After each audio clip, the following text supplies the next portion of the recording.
कक्षा 10 में पाठ 3 सामाजिक विज्ञान में औद्योगिकरण का युग। ये हमारे इसका क्वेश्चन 2 और क्वेश्चन 3 को हम इसमें कर रहे हैं।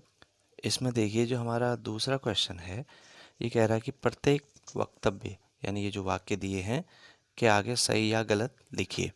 तो इसमें पहला जो हमारा है, पहला इसमें कौ पे पूछा गया है कि 19वीं सदी की आखिर में यूरोप की श्रम शक्ति का 80% तकनीक रूप में विकसित औद्योगिक क्षेत्र में काम कर रहा था।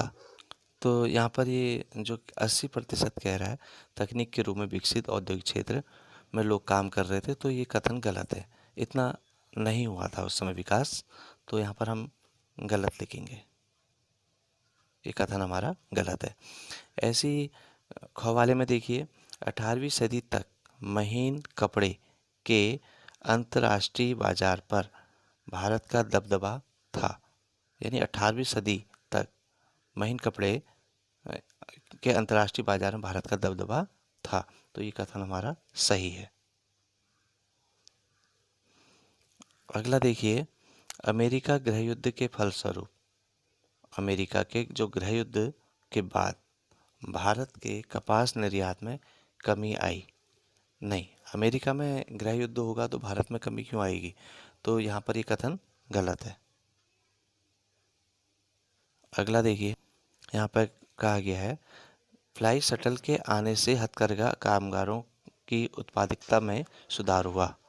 तो ये कथन सही है, क्योंकि फ्लाई शटल के आने से इन कामों में सुधार हुआ था, तो ये कथन हमारा सही है। अब अगला हमारा जो क्वेश्चन है वो तीसरा क्वेश्चन, पूर्व औद्योगिकरण का मतलब बताइए।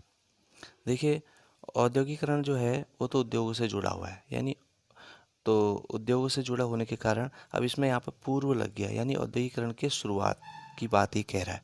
तो देखिए, इसमें इसका उत्तर हम इस तरह से देंगे, वह समाज जिसमें यूरोप और इंग्लैंड बड़े पैमाने पर अंतर्राष्ट्रीय बाजार के लिए माल का उत्पादन करता था, तब यहाँ हाथों से उत्पाद बनाए जाते थे। उस समय मशीनें नहीं थी, अतः पूर्व का मतलब पहले से भी है और किसी चीज़ की शुरुआत के रूप में हम इसे कहेंगे। इसमें ये क्वेश्चन हुआ, जब उद्योगों की शुरुआत थी तो शुरुआत में नई नई मशीनें आने लगी, लेकिन जब मशीनें नहीं थी तो उस समय भी लोग काम करते थे, हाथों से वस्तुओं का निर्माण होता था, नई चीज़ें बनती थी। धीमे धीमे मशीनें आने से उस समय बेरोजगारी भी छाई थी और लोग काफ़ी परेशान भी हो जाते थे। तो उद्योगों की जो शुरुआत है, मशीनें जब से आने लगी, तो उस समय से ये पूछ रहा है कि इसका क्या मतलब है। तो यानी पूर्व औद्योगिकरण, यानी इसका मतलब पूर्व का मतलब पहले से है और उद्योग पहले से उद्योग, तो यानी पहले भी उद्योग चला करते थे और उस समय मनुष्य कोई भी नया उत्पाद बनाते थे तो उन्हें हाथों से बनाया करते थे। तो इसमें आज इतना ही, धन्यवाद।